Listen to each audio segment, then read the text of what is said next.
नमस्कार दोस्तों, स्वागत है आपका अभी इस ब्लॉग के एक और नए वीडियो में। भाई आज हम लोग फिर से लेकर आ गए हैं आपके कमेंट्स के वीडियो। इतने ज़्यादा कमेंट्स आ रहे हैं ना कि मेरे को सच में कन्फ्यूज़न होता है कि मैं कौन सा कमेंट लूँ या नहीं। और ज़्यादातर कमेंट्स तो एक जैसे ही होते हैं। तो जो खास कमेंट मेरे को लगते हैं ना जिसमें सच में कोई क्वेरी की गई होती है, उन्हीं कमेंट्स को मैं ले रहा हूँ। और अगर किसी का कमेंट नहीं आता है तो भाई 3 दिन तक लगातार चलेगा वीडियो, क्योंकि बहुत ज़्यादा कमेंट्स है और हर कमेंट्स में अलग अलग क्वेरी की हुई है। तो लगभग मैंने डिफरेंट क्वेश्चंस जो है वो लेने की ट्राई की है। अगर किसी का सवाल छूट जाता है तो आपको अपने सवाल का जवाब किसी दूसरे के कमेंट में 100% मिल जाएगा। तो चलिए शुरू करते हैं बिना किसी देरी के। पहला कमेंट जो है वो डीजे नीक जी का है और वो लिखते हैं, sir please help me, Renault Kiger RXC versus Tata punch pure, कौन सा लेना चाहिए बोथ बेसिक वेरिएंट में से। तो दोनों ही बेस वेरिएंट है भाई, और इस पर मैंने एक डिटेल में वीडियो में बना चुका हूं। अगर आपने नहीं देखा है तो आई बटन में लिंक दे रहा हूं, आप जाके देख लेना।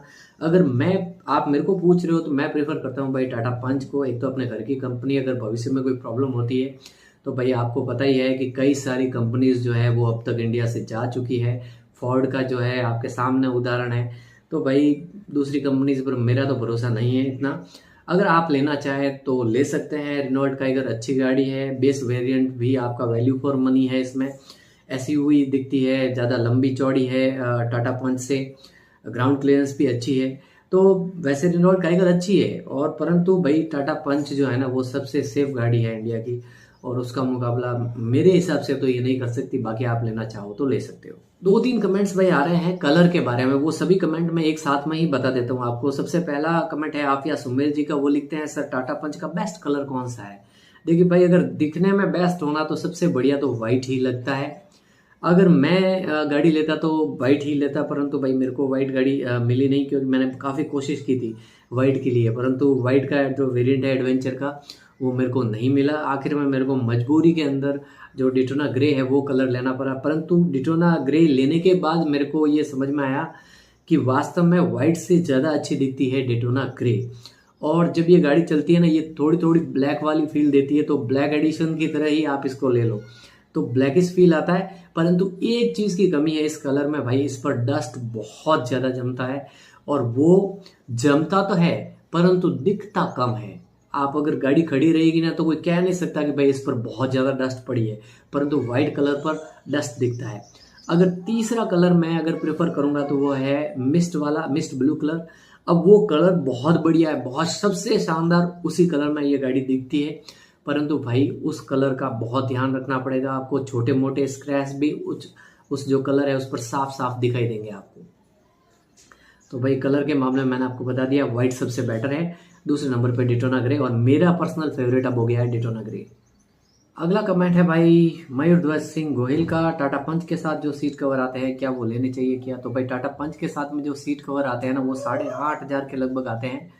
तो 8,500 रुपये मेरे को वर्थ नहीं लगते हैं, और वो बकेट फिटिंग भी नहीं आते। तो अगर आप लेना चाहो पंच की सीट कवर तो आप बाहर से आफ्टर मार्केट ही करवाएं। वो लगभग 6,500 से शुरू हो जाएंगे और 12-13 हज़ार तक आपको अच्छे वाले भी मिल सकते हैं।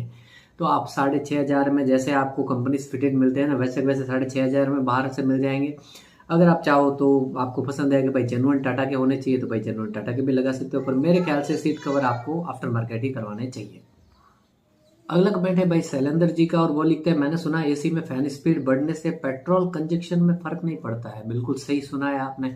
अगर आप AC का स्पीड बढ़ाते हो ना, जो AC का ट्यूनर आता है जिससे हम AC की जो कूलिंग है उसको बढ़ा सकते हैं, अगर आप कूलिंग बढ़ाते हो तब तो पेट्रोल पर फर्क पड़ेगा। परंतु अगर आप स्पीड बढ़ाते हो फैन की, उससे ब्लोवर की स्पीड बढ़ाने से आपके पेट्रोल कंज्यूम पर कोई फर्क नहीं पड़ने वाला है, क्योंकि पेट्रोल का जो है कनेक्शन है वो AC के साथ में होता है, ना कि उसके ब्लोवर के साथ में। तो चलिए चलते हैं अगले कमेंट की तरफ। अगला कमेंट है भाई निकोल एंड NB का, और ये लिखते हैं, सर आपको माइलेज कितना देती है और सर्विसिंग कॉस्ट कितना है, टाटा का मेंटेनेंस ज़्यादा है क्या। तो भाई अभी तक तो मेरी फर्स्ट सर्विस हुई है, तो फर्स्ट सर्विस में तो 0 बिल्कुल भी मेंटेनेंस लगा है।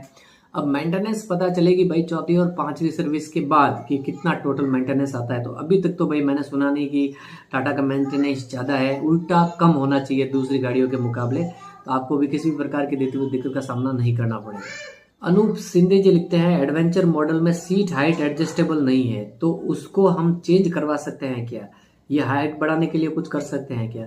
तो अनूप जी भाई, करवाने को तो कुछ भी करवा सकते हो आप। तो एडवेंचर में अगर आप किसी अच्छी दिल्ली में जाओगे आप, तो दिल्ली में आपको बहुत अच्छी दुकानें मिल जाएगी जहाँ आपकी सीट हाइट एडजस्ट भी हो जाएगी।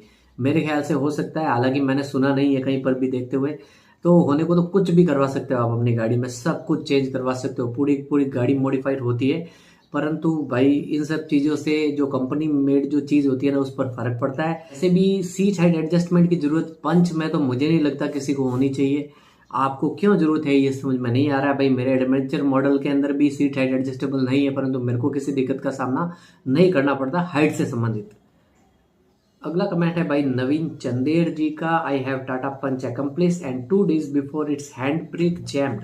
Now press button of hand brake is inside the hand brake pipe and not pulling out. Please suggest how to do and how to use hand brake. तो भाई उसके बिना तो आप हैंड ब्रेक को कैसे नीचे ले पाओगे या ऊपर ले पाओगे? आपको अपनी गाड़ी को या तो टो करके कंपनी में ले जाना पड़ेगा, या फिर किसी सर्विसमैन को आप अपने घर पे बुलाइए। वो पूरा जो सिस्टम है ना, जो आपके गियर बॉक्स का पूरा सिस्टम है, उसको खोलेगा, उसके पार्ट सारे बाहर निकाले जाएंगे और अंदर की तरफ एक वायर आता है, उस वायर से उस पूरे पाइप को बाहर निकाला जाएगा और उसके बाद ही उसको ठीक किया जा सकता है। मैं समझ गया आपकी बात कि वो जो पाइप में जो बटन आता है ना, वो पुश करने के बाद जोर से पुश किया गया है उसको, तो वो अंदर की तरफ घुस गया है और उस बाहर नहीं निकल रहा है। तो भाई उसको तो आपको पूरा बाहर खुलवा कर से ही करना पड़ेगा। यहाँ अगर आप ट्राई करो तो उसको एक बार अंदर की तरफ किसी चीज से दबा कर ट्राई करो, हो सकता है खुल जाए, वरना आपको सर्विस के लिए ले जाना पड़ेगा गाड़ी को भाई। प्रदीप ऑफिशियल नाम से एक आईडी है, इन्होंने लिखा है मैंने टाटा पंच एडवेंचर बुक किया है, उसमें टच स्क्रीन और कैमरा लगाने का कितना खर्चा आएगा?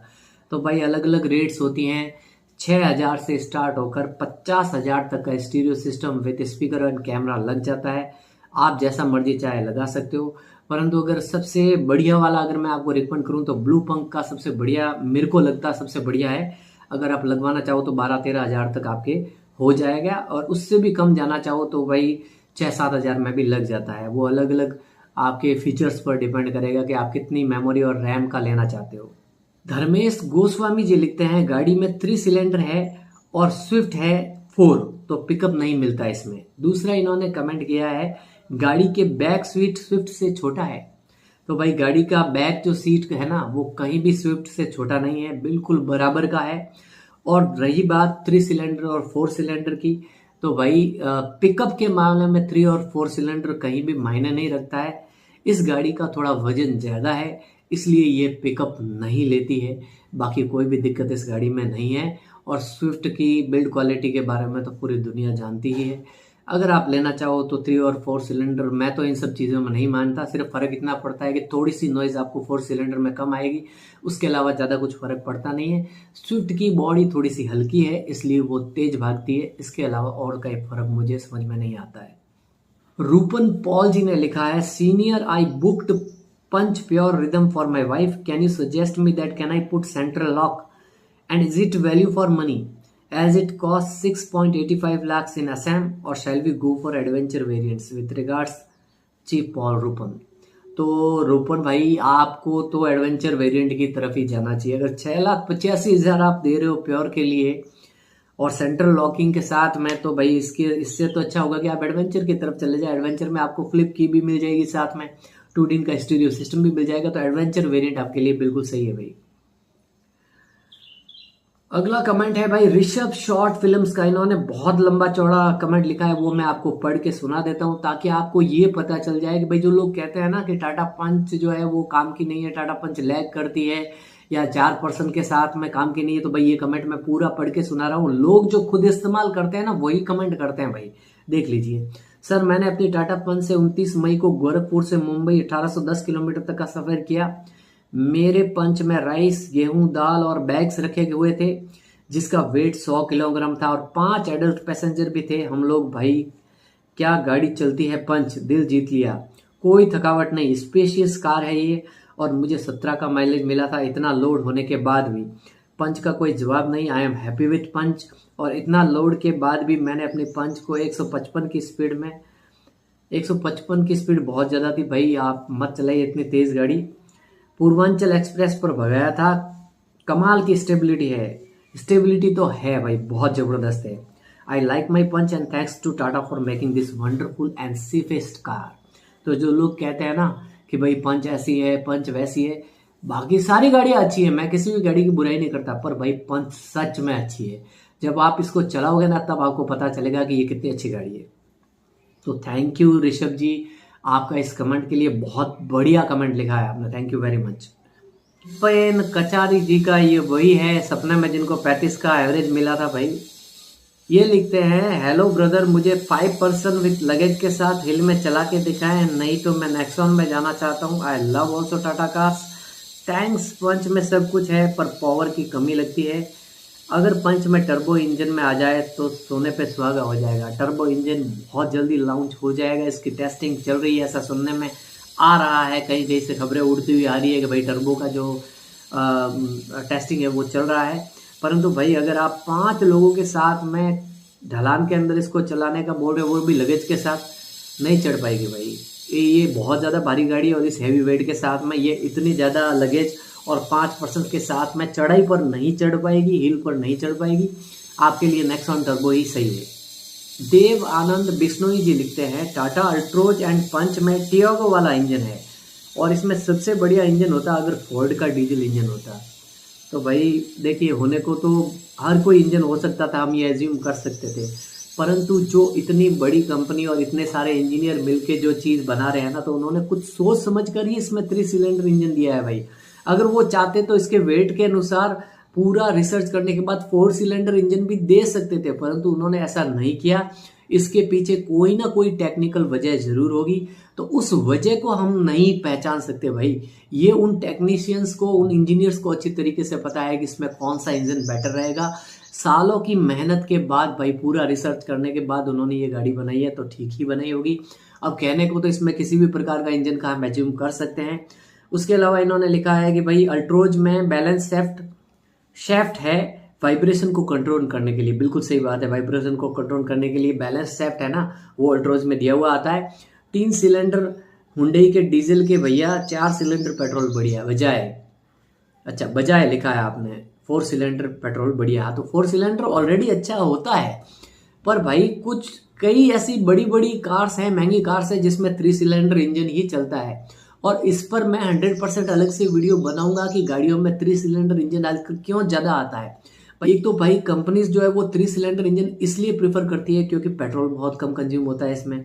उसके अलावा अगर 4 सिलेंडर इंजन डालेंगे तो इसमें पेट्रोल ज़्यादा खर्च होगा, तो इस वजह से ज़्यादातर जो कंपनीज है वो 3 सिलेंडर इंजन की तरफ ही जा रही है। अब आप नई कार्स जितनी भी देख लो, ज़्यादातर कार्स जो है वो 3 सिलेंडर में आ रही है। सोनर रिंचन भूटिया जी का अगला कमेंट, और वो लिखता है, पंच प्योर में भी बैक सेंसर काम नहीं करेगा क्या अगर स्टीरियो लगाया तो भाई वो जो वीडियो था ना, उसमें आपने शायद ध्यान से नहीं देखा। मैंने ये कहा था कि अगर आप स्टीरियो सिस्टम चेंज कराते हो एडवेंचर मॉडल के अंदर, तो वो जो लाइनिंग आती है 2 दिन के स्टीरियो में, वो लाइनिंग आना बंद हो जाएगी। तो आपकी वो लाइनिंग के लिए मैंने मना किया था कि आप स्टीरियो चेंज मत कराना। ये नहीं कहा था कि आपका जो रिवर्स सेंसर, पार्किंग सेंसर है, वही काम करना बंद कर देगा। आप कितने ही स्टीरियो चेंज कराओ, आपका जो रिवर्स पार्किंग सेंसर है वो काम करता रहेगा। ऐसा बिल्कुल भी नहीं है कि स्टीरियो लगाने से आपका रिवर्स पार्किंग सेंसर काम करना बंद कर देगा, तो कोई टेंशन वाली बात नहीं है। वैसे भी पंच प्योर मॉडल में तो आपको लगवाना ही पड़ेगा, उल्टा आपके लिए फायदे का सौदा हो जाएगा। स्टीरियो सिस्टम लगवाने से आपको वो लाइनिंग भी दिखने लग जाएगी, हो सकता है उसके अंदर ये सिस्टम दे के रखा हो रिवर्स पार्किंग के साथ में। घोस्ट राइडर नाम के एक बंदे लिखते हैं, ऐसा कुछ नहीं है कि कांटे के नीचे आने तक वेट करना होता है, वो तो सिर्फ एक वेलकम फीचर होता है। जो आप लंबे समय तक गाड़ी नहीं स्टार्ट करते हो तभी काम करता है, हर बार के बाद वेट करने की जरूरत नहीं होती। मेरे पास अल्ट्रोज है और मैं तो गाड़ी में बैठते ही बिना रुके गाड़ी स्टार्ट कर देता हूँ, मुझे अब तक कोई प्रॉब्लम नहीं आने। तो इन्होंने भाई मेरा जो वीडियो देखा था जिसमें मैंने बताया था कि कोई पूरे कांटों को इधर से इधर आने तक वेट करो, उसके बाद गाड़ी को स्टार्ट करो, वरना आपका जो इंजन है धीरे धीरे खराब होने लगेगा। ये बोल रहे हैं कि ऐसा बिल्कुल भी पॉसिबल नहीं है। तो भाई अभी तो मैंने इनको जवाब दिया वापस, मैंने कहा ऐसा बिल्कुल पॉसिबल है, धीरे धीरे आपकी गाड़ी खराब होती जाएगी। तो इन्होंने वापस अतरंगी जवाब भी दिया मेरे को। वो जवाब है भाई, अभी इस व्लॉग जब प्रॉब्लम आ जाएगी तब देखा जाएगा, कांटा नीचे आने तक का वेट करने के लिए इतना टाइम किसे रहता है। वैसे भी सर्विस सेंटर किस लिए होते हैं, उनको भी तो काम मिलना चाहिए कि नहीं, आखिर उनकी भी रोजी रोटी चलनी चाहिए या नहीं। बिल्कुल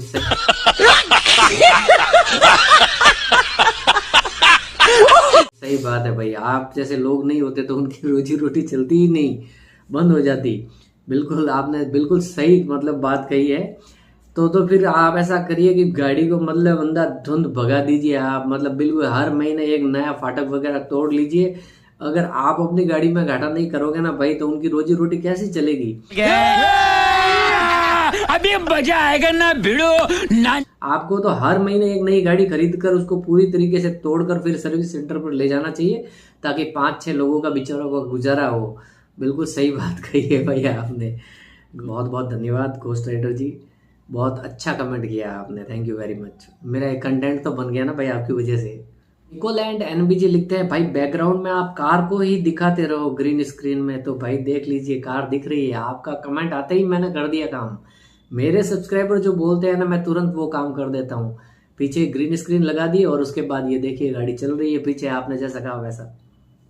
एक और कमेंट आया था भाई साहब का, एसॉन्स कवरेज नाम से इनका चैनल है, और इन्होंने लिखा है, इन्होंने मेरा वो जो 5 कमियां है ना टाटा पंच की, जो मैंने बताई है कि भाई 5 चीजें टाटा पंच के साथ में मत करना, ये चीजें टाटा पंच के साथ में मत करना। अगर आपने वो वीडियो नहीं देखा है तो आई बटन में मैं लिंक दे रहा हूँ, आप जाके देख लेना। इन्होंने पहली बात तो वो वीडियो पूरा देखा नहीं, और बिना देखे ही ये कमेंट कर रहे हैं कि आपका मतलब ये है कि 5 people sit on Tata punch and should not go to up hill, why? इन्होंने पूछा कि 5 लोगों को अगर टाटा पंच में बिठा दें तो वो हिल पर नहीं चढ़ पाएगी, क्यों? अब कारण तो मैंने नहीं बताया इनको, क्योंकि देखो कारण मैंने वीडियो के अंदर साफ साफ बताया हुआ है कि ये गाड़ी इतनी भारी है कि ये 5 लोगों के वजन के साथ में एसी चालू, उसके साथ में फुल लगेज हो, तब वो भी स्टिप ढलान के ऊपर ये नहीं चढ़ पाएगी। तो इन्होंने पूरा वीडियो देखा नहीं और मुझसे बहस करने लगे। अब पहला कमेंट इन्होंने ये किया, उसके बाद एक और कमेंट किया इन्होंने ये लिखा उस कमेंट के अंदर कि भाई आप बिना किसी सबूत के ये कैसे कह सकते हैं कि ये हिल में नहीं चढ़ सकती 5 लोगों के साथ में। तो भाई सबूत मेरे पास है, मैंने ये पहले किया हुआ है, मैंने वो वीडियो नहीं डाला भाई, क्योंकि लोग उससे डिमोटिवेट हो जाते हैं कि भाई इतनी खड़ी ढलान के अंदर ये, तो वो बहुत ज्यादा खड़ी ढलान थी और मैंने उस पर कोशिश की थी इसको चढ़ाने की, पर 5 लोगों के साथ में एसी ऑन इको मोड में ये नहीं चढ़ पाई ढलान के ऊपर। तो भाई पहले वीडियो पूरा देख लीजिए कीजिए, उसके बाद मेरे को आके बोलिए। और इन्होंने कमेंट करके ये भी कहा कि अगर मैं आपको सही करने की कोशिश करता हूं और आप इस बात पर अड़े रहते हैं कि मैं सही हूं, तो आपको यूट्यूब पर रहने का या सोशल मीडिया पर रहने का कोई हक नहीं है। तो भाई साहब पहले वीडियो पूरा देख लिया कीजिए। मैंने उस वीडियो के अंदर ये बात साफ साफ कही हुई है कि इतनी ज्यादा भारी गाड़ी है, इसका वेट इतना ज्यादा है, इस कारण से ही ये नहीं चढ़ पाएगी। आप लोग स्किप कर करके वीडियो देखते हो ना, इसलिए आपको पूरी चीज समझ में नहीं आती है। तो बिना स्किप किए मेरा वीडियो देखिए, उसके बाद कमेंट करिए आपको अगर कोई बात गलत लगती है। आपने वीडियो पूरा देखा नहीं, उससे पहले कमेंट कर दिया, उसके बाद मुझसे आप बहस कर रहे हैं कि नहीं भाई आपने गलत कैसे बोल दिया, वेट का बोला है मैंने। आप जाकर देखिए वीडियो, उसके बाद कमेंट करिए। संस्कारी राजू नाम से एक आईडी उन्होंने लिखा है, first I have booked punch adventure rhythm 2 months back, still no update. तो भाई अब तो इतनी समस्या नहीं है, हमारे यहाँ तो प्योर मॉडल भाई आपको हाथों हाथ मिल रहा है। कई 2 डीलर मैं जानता हूँ जिन्होंने मुझे फोन किया है कि अगर भाई किसी को प्योर मॉडल चाहिए तो हमको बोलो, हमारे पास में व्हाइट कलर में प्योर मॉडल पड़ा है। तो भाई कोई दिक्कत नहीं आ रही है आपको। पता नहीं कैसे हो सकता है, अलग अलग सिटी के अनुसार अलग अलग वेटिंग पीरियड हो, तो 1-2 महीने और वेट कर लीजिए, हो जाएगा आपका। ऐसा कोई दिक्कत वाली बात अब नहीं आएगी आपको। तो भाई आज के लिए इतना ही था। जितने कमेंट्स मैंने डाले थे वो सारे के सारे कमेंट्स लगभग इस वीडियो में कवर हो गए हैं। अगर नहीं हुए हैं तो भाई कल और आएगा एक कमेंट वाला वीडियो, क्योंकि मैं 3 से 4 दिन लगातार कमेंट्स वाले वीडियो डालूंगा, क्योंकि भाई कंटेंट यहाँ से मेरे को मिल रहा है। जो लोग क्वेरी कर रहे हैं ना, उनकी सारी क्वेरीज का जवाब मैं वीडियो के थ्रू देने की पूरी कोशिश कर रहा हूँ। आज जितने कमेंट लिए हैं 3 दिन के अंदर और सारे कमेंट्स मैं ले लूंगा, तब तक और कमेंट्स जमा हो जाएंगे। 2-3 वीडियो के बाद और कमेंट्स के वीडियोस आते रहेंगे। तो कमेंट्स पर भाई वीडियोस मेरे आते रहेंगे। आपको भी अगर गाड़ी के बारे में क्वेरी है तो आप भेज दीजिए। हम मिलेंगे कल आपसे कमेंट्स के वीडियो में। तब तक के लिए भाई जय श्री राम।